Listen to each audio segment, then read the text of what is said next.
Hello, and thanks for joining us on today's music show here on Encore. Coming up, preparing a radio revolution, pop-punk rockers Green Day are back after 30 years in the business. A new dawn for Norah Jones. The crossover jazz artist releases her 6th album, Daybreak. And Jen Wasner is here in the studio to talk about branching out into synth-flavoured folk on her new project, Flock of Dimes.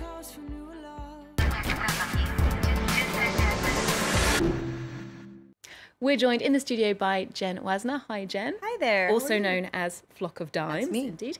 And our music critic, Mark Thompson, of Hi, course. Hi. Jen, we'll be chatting about your new album in just a minute, but just let's start with some new releases. Green Day are back with their 12th studio album, Revolution Radio, and apparently the pop-punk band are kind of returning to their roots.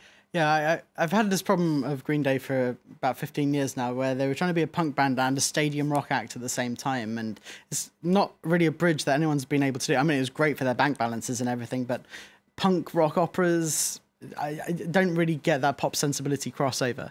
And this is a band that I grew up with. I mean, Insomniac, Nimrod, these were albums that I learned to play guitar to, and they've got a really nice spot in my heart. But I don't think there's any record they've released since then that I've had the same attachment to. That's why it's nice to see them go back to some more basic punk roots and a bit more energy. Let's have a listen to an example. This is Bang Bang.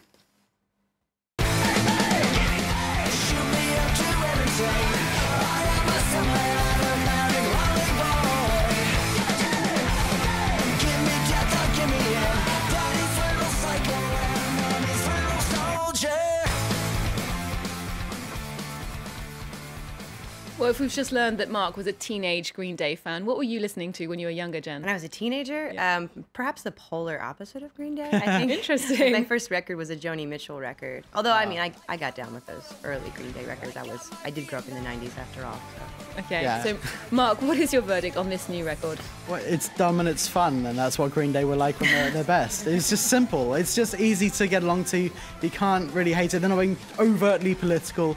I mean, the album is called Revolution Radio, and that's because he wants to show the angst that's in America at the moment, and that's about as political as we actually get. I don't think Black Lives Matter are going to pick this album up as an anthem at all. A rant and cry. Yeah, it's not that. It's just entertainment, and I feel like that's what Green Day should be aiming for, because when they try and go a little bit larger than that, they tend to flop in my mind. Okay, now we're going to an album by someone who once made a duet album with Green Day. I find this difficult to believe. That's Norah Jones. Yeah, it's incredible. Just the idea of this pop punk band and a jazz pop artist coming together to create a covers album of Everly Brothers. That was called the Weverly Project.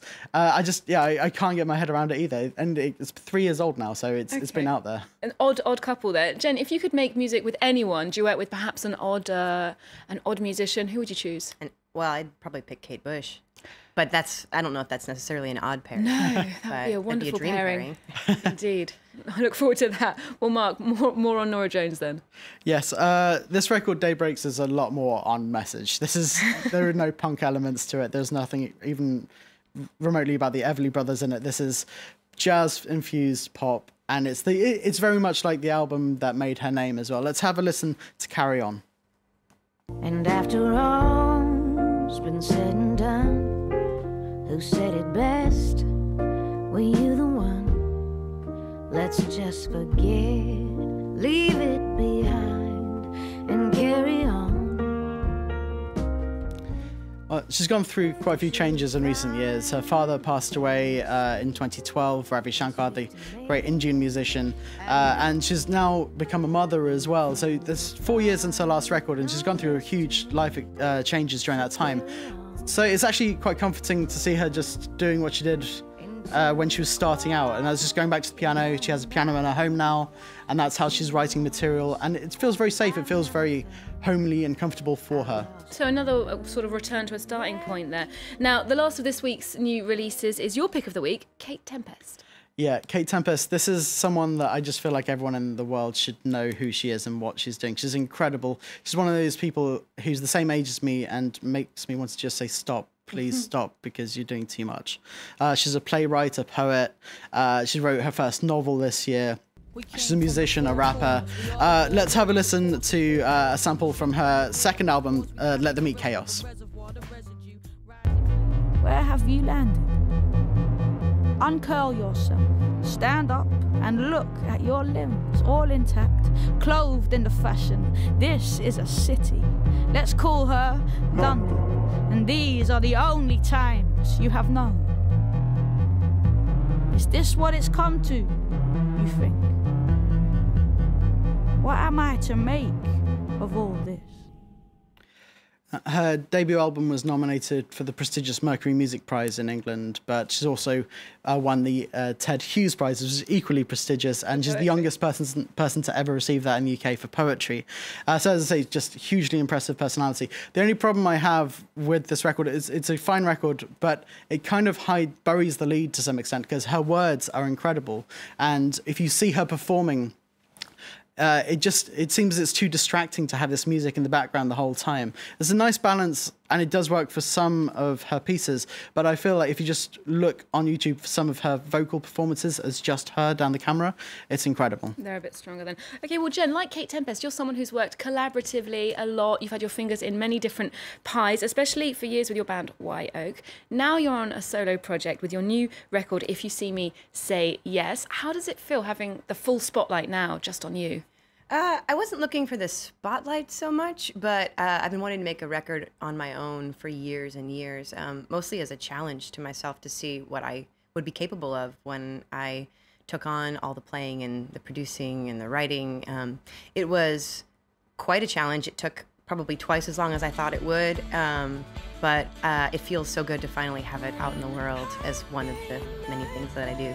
And you wrote this record after you moved home as well. Is that what this record's about for you?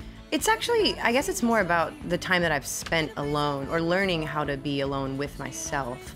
I'm from Baltimore in the States. It's a really, really rich, really vibrant music community there. And it's very close to my heart, but there's a lot happening there, and it became increasingly difficult to block out the noise and the clutter and learn how to take the time and the space that I really feel like I need to create and to be as productive as I want to be.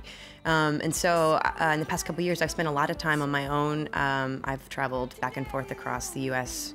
On these long solo drives many times, and I ended up in a little house in the woods in North Carolina, which is where I wrote a good portion of this record.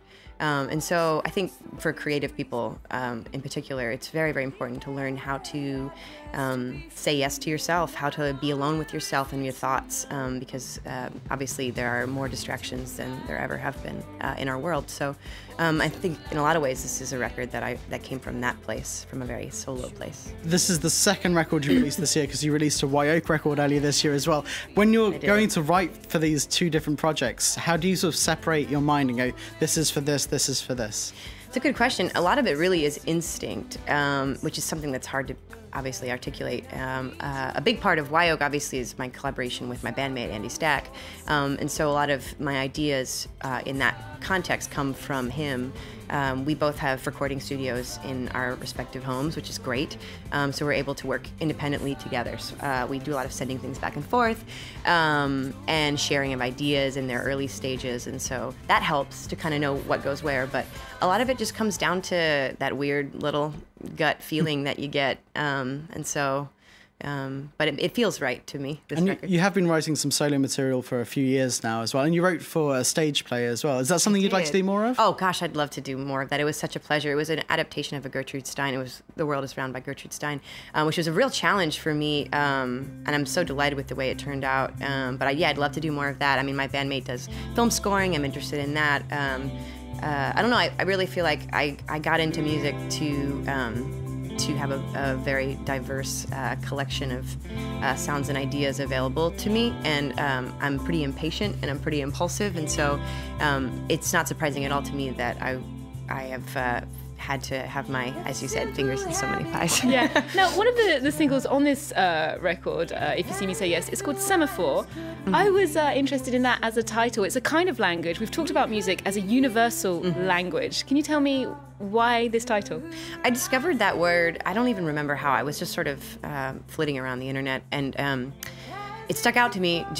It's just such a wonderful collection of sounds. It sounded, I mean, when you're a songwriter, you pay attention to the way words sound so much. And so I didn't know what it meant, but I sought it out. And as it turns out, it is the communication system that ships use over great distances with flags, and they hold the flags in different positions.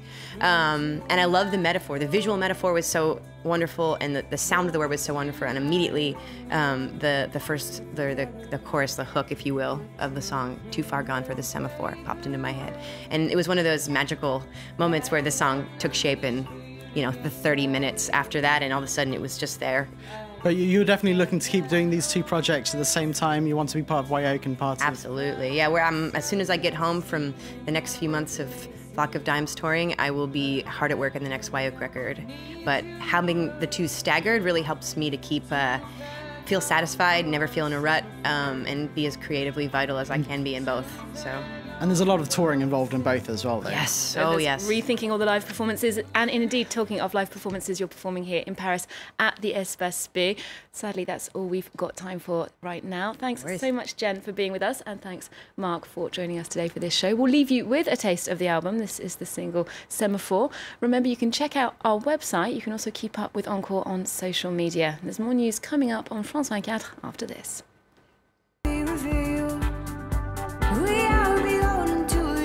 Still, what we cannot keep and we cannot keep, what we cannot communicate. It is the quiet voice that says it best. There is no certainty to precious name. We have a friend who holds us in his grasp, and someday he'll be gone. Reporters, presented by Mark Owen. In Colombia, after more than 50 years of guerrilla warfare, with 220,000 killed, 7 million displaced, and almost 4 years of negotiations, a peace agreement has finally been signed between the extreme left guerrillas and the government. Accustomed to secrecy and violence, FARC now has to transform itself into a political party, and its 7,000 guerrillas must reintegrate into society. Will this be possible? Reporters on France 24 and France24.com.